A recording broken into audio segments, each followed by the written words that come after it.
now a law called the determined sentencing law where a kid can be sentenced up to 40 years. So I grew up in a boys' home, homie, from the time I was 14 till I was 21. Boys and girls home, 'cause there were girls in there too. Yeah, shout out to Kizzy and them, man, Regina White. Yeah, it was live in there. But it wasn't like a facility, homie. It was more like a boarding school. And prior to that, America hadn't saw children committing violent crimes outside of the gangbanging in California, the kids in Chicago, the kids in Philly, the kids in New York. And so other than that, it really wasn't kids killing throughout America. So in 1989, 1990, at that time, Senator Joe Biden, he went before a congressional hearing, and he made a bold statement to America in front of the world. He said that there's a wave of children that's been born in this country, and they deemed and classified and identified us as super predators. They said that we was going to be bigger, that we was going to be faster, that we were going to be stronger, and that we was going to be heartless criminals, and that we was going to be incorrigible, right? So the word incorrigible means that we wasn't going to be able to change. They said this about us, but they was talking about the King Von generation that hadn't been born yet. Yeah. See, they talking about the King Von, but we was good kids and we could change, right? Yeah, we was bigger and we was faster. They was talking about the LeBron James and them generation, the kids who was gonna come out of high school and look like LeBron. So they missed the generation too early.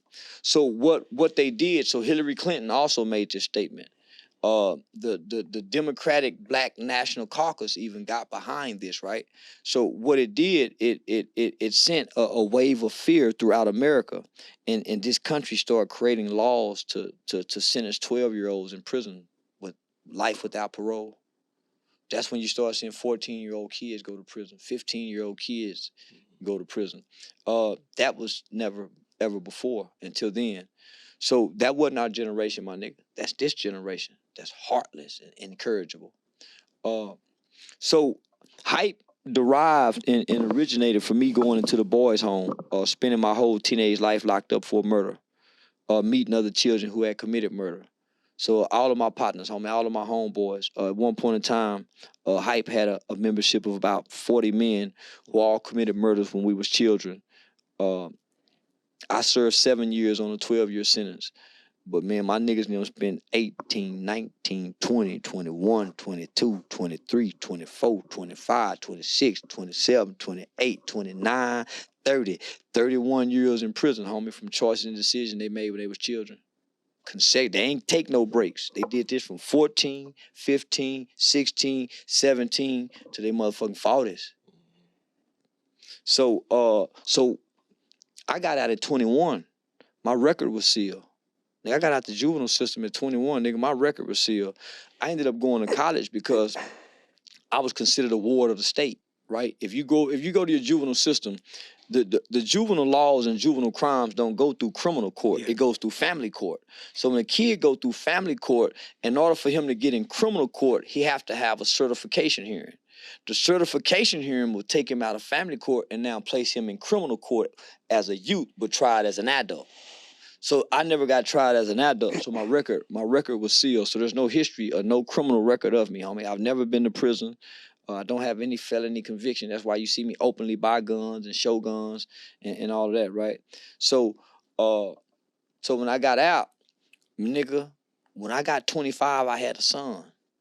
By the time I was 30, I was changing my life and got in college.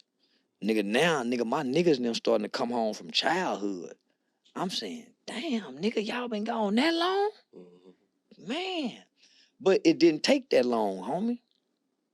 Nigga, them niggas could have got what I got, homie. Nigga, we ain't nigga, out of 40 of us, nigga, ain't nobody been back for no murder.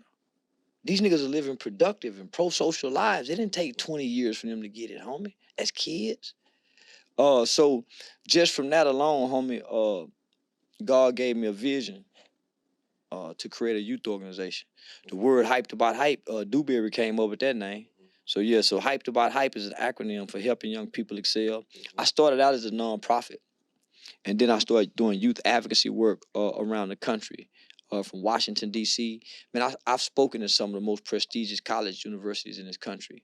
I've done trainings for the United States Department of Homeland Security. I've trained the state's juvenile correctional officers, Orange County probation. I've worked with Harris County, judges, you name it, homie. So I've done a lot of work in Austin in legislation, changing laws. I partnered with a lot of different lobbyist organizations.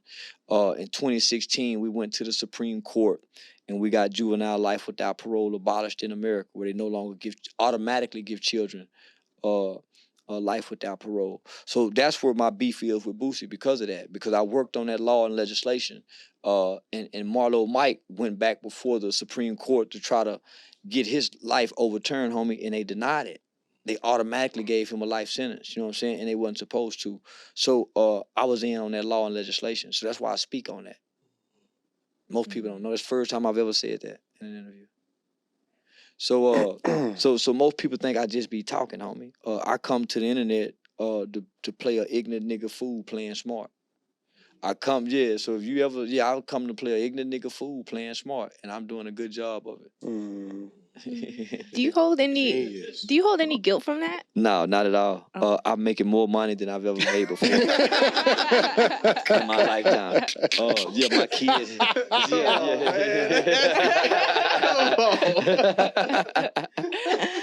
Nah, but let me say this. I have lost some things because of it. Okay. I lost a very important contract with San Bernardino County Probation Department. It took me a lot to get it. But you know, shit, oh well, I got put on Live Nation too afterwards. So so I know this one thing, nigga, when God closed one door, 5 more open. You just have to have the wherewithal to go knock on doors and turn doorknobs. Yeah. Where you see yourself in 5 years?